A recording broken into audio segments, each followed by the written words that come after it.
For the protein project, my protein was melanocortin 1 receptor. The mutation that occurred was arginine being replaced by cysteine, and the condition was beach mouse fur coloration.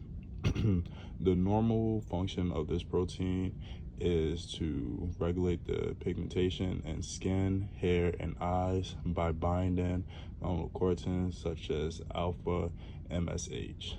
This protein is located on the surface of melanocytes, and these cells are responsible for producing the pigment known as melanin. Now, there's two types of melanin. One is the eumelanin, which is responsible for dark pigmentation, and then we have phospholamelanin, which is responsible for light pigmentation. Normally, people with eumelanin have darker skin, have brown or dark hair, and their skin also tans easily.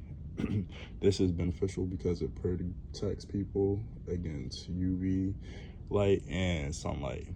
And then people with phospholamelanin normally have red or blonde hair, freckles, and lighter skin, and their skin tans poorly. So that increases the damage that could be received from sunlight and UV radiation. When this protein is activated, signals are sent to the melanocytes to produce eumelanin, and because of this, the MC1R protein is considered a receptor because it sends signals into the cell. So for my model, I have the top one, the purple one. I use coils to represent like the actual protein, and then the tapes like right here, right here, right here, right here, all in like the middle. Those are like representing the amino acids.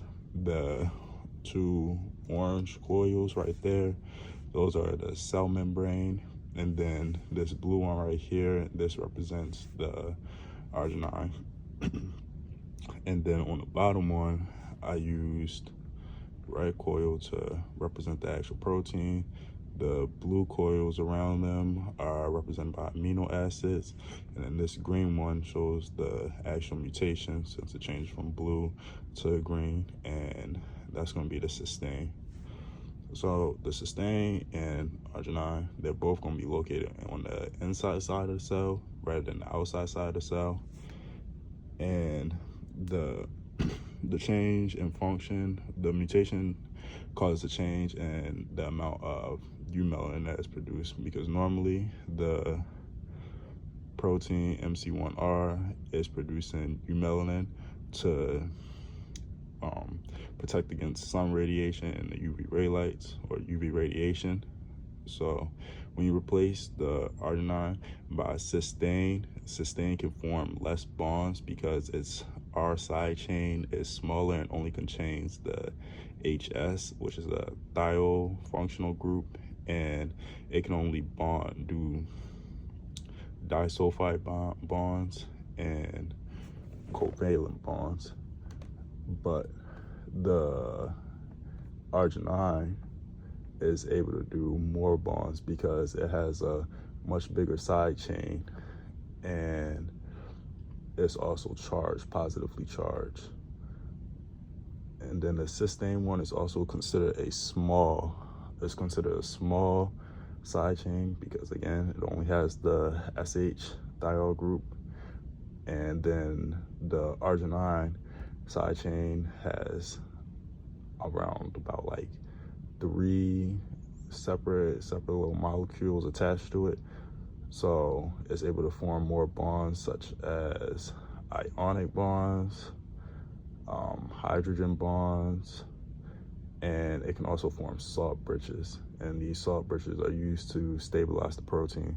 While on the other hand, the cysteine one, again, can only form disulfide bonds, and it can form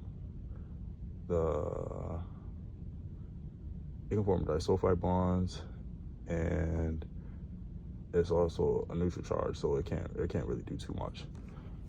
So what else? So this would affect the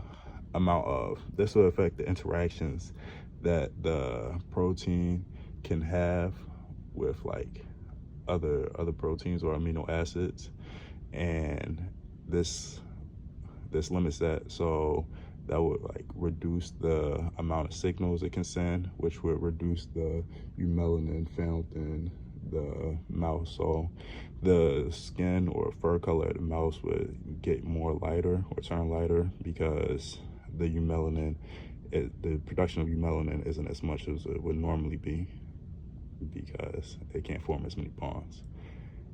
All right, so limitations with mines would probably be on the first part, like you can't really see that the amino acid part on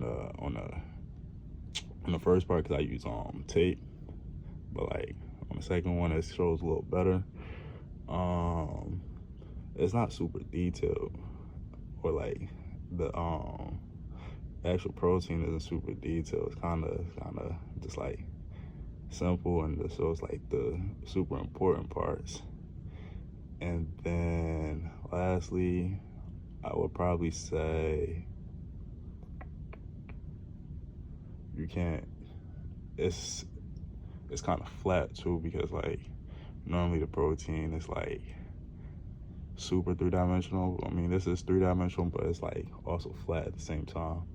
So I would say those are the 3 limitations about my project.